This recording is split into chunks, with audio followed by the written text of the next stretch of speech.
ഏവർക്കും സിനിമാ വാർത്തകളിലേക്ക് സ്വാഗതം.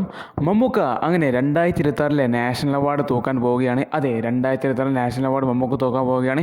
അപ്പോൾ വിശദമായ വീഡിയോക്ക് പോകുന്നതിന് മുമ്പ് നമ്മുടെ ചാനൽ ആദ്യമായിട്ട് കാണുന്നവരാണെങ്കിൽ ഈ വീഡിയോ ലൈക്ക് ചെയ്ത് നമ്മുടെ ഈ ചാനൽ സബ്സ്ക്രൈബ് ചെയ്യാൻ മറക്കല്ലേ.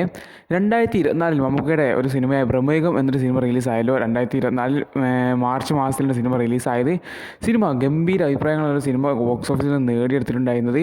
അതെ, ഗംഭീര കളക്ഷൻ തന്നെ സിനിമ ബോക്സ് ഓഫീസിൽ നേടിയെടുത്തിട്ടുണ്ടായിരുന്നു. അതുപോലെ തന്നെ ഗംഭീര പ്രകടനം തന്നെയാണ് സിനിമ ബ്രഹ്മയുഗം എന്ന സിനിമയിൽ കാഴ്ചവെച്ചിട്ടുണ്ടായിരുന്നത്. വെറും കുറച്ച് കഥാപാത്രങ്ങൾ മാത്രം, ഏറിപ്പോയ 4-5 കഥാപാത്രങ്ങൾ ഏറിപ്പോയ ഉണ്ടാകുന്ന ഒരു കഥാപാത്രങ്ങൾ മാത്രമുള്ള സിനിമയാണ് ബ്രഹ്മയുഗം. ആ സിനിമയിൽ മമ്മൂക്കയുടെ ഗംഭീര റോളായ കൊടുമൻ പോറ്റി എന്ന റോളിലാണ് മമ്മൂക്ക തിളങ്ങി നിന്നത്. ഒരു ഗംഭീര വേഷം തന്നെയായിരുന്നു അത്. ആ വേഷത്തിന് ആ ബ്രഹ്മയുഗം എന്ന സിനിമയാണ് ഇപ്പോൾ നോമിനേറ്റ് ആയിരിക്കുന്നത്, നാഷണൽ അവാർഡിലേക്ക് നോമിനേറ്റ് ആയിരിക്കുന്നത്.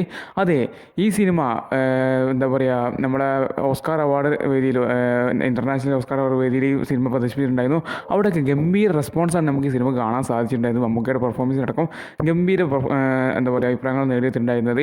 അതുകൊണ്ട് തന്നെ മമ്മൂക്ക ഈ വർഷത്തെ നാഷണൽ അവാർഡ് തൂക്കുമ്പോൾ എന്ന് നമുക്ക് നോക്കാൻ പോകുന്നത് ഇത് അത്ര എളുപ്പമുള്ള കാര്യമല്ല. കാരണം നമ്മുടെ മലയാള സിനിമയിൽ നിന്ന് നിരവധി സിനിമകൾ ഇപ്പോഴും നോമിനേറ്റ് ആയിട്ടുണ്ട്. അതിലൊരു സിനിമയാണ് പൃഥ്വിരാജ് നായകനെത്തിയ ആടുജീവിതം എന്ന സിനിമ. പിന്നെയുള്ള സൗബിൻ കൂട്ടുകെട്ടിലെത്തിയ ഒരു മഞ്ഞുമൽ ബോയ്സ് എന്ന സിനിമയാണ്. ഈ സിനിമകളും പിന്നെ സൗത്ത് ഇന്ത്യൻ സിനിമകളായാലും നോർത്ത് ഇന്ത്യൻ സിനിമകളൊക്കെ പഠിച്ചു കൂടുമ്പോൾ മമ്മൂക്ക ഈ വർഷത്തെ 2026 നാഷണൽ അവാർഡ് തൂക്കുമ്പോൾ നമ്മൾ കണ്ടറിയുക തന്നെ ചെയ്യണം. മമ്മൂക്കയ്ക്ക് നിരവധി നാഷണൽ അവാർഡുകൾ മിസ്സായി പോയിട്ടുണ്ടല്ലോ. അതെ, പല കാരണങ്ങൾ കൊണ്ടും, പല ആവശ്യമില്ലാത്ത കാര്യം കൊണ്ട്, സംഘപരിവാരങ്ങളുടെ പോലെ കാര്യങ്ങൾ കൊണ്ടും, എന്താ പറയുക, മമ്മൂട്ടിയുടെ ചില മതപരമായ കാര്യങ്ങൾ കൊണ്ടും തന്നെ മമ്മൂക്കയ്ക്ക് നിരവധി നാഷണൽ അവാർഡുകൾ മിസ്സായി പോകുകയല്ല, നഷ്ടപ്പെട്ടു പോയിട്ടുണ്ട്. മമ്മൂക്കയ്ക്ക് അർഹിച്ചിരുന്ന നാഷണൽ അവാർഡ് തന്നെയായിരുന്നു. എന്നാൽ ഇപ്രാവശ്യത്തെ ജോലിക്ക് അത് മാറ്റി വരുത്താൻ സാധിക്കില്ല എന്ന് നമുക്ക് പ്രതീക്ഷിക്കാം.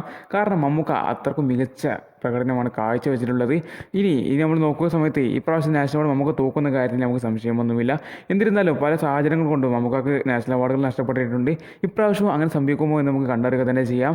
എന്തായാലും നിങ്ങൾക്ക് എന്താ തോന്നുന്നത്? നമുക്ക് ഇപ്രാവശ്യം നാഷണൽ അവാർഡ് തൂക്കുമോ, അതോ പൃഥ്വിരാജോ അല്ലെങ്കിൽ ബാക്കി ആരെങ്കിലും തൂക്കുമോ? എന്തായാലും നമ്മുടെ പ്രതീക്ഷ നമുക്ക് തൂക്കുന്നത് തന്നെയാണ്. നിങ്ങളുടെ പ്രതീക്ഷ തീർച്ചയായിട്ടും കമൻറ്റ് ചെയ്യുക. പിന്നെ ഇതുപോലുള്ള ഡെയിലി സിനിമ വാർത്തകളെ വേണ്ടി നമ്മുടെ വീഡിയോ ലൈക്ക് ചെയ്ത് ചാനൽ സബ്സ്ക്രൈബ് ചെയ്യാൻ മറക്കല്ലേ.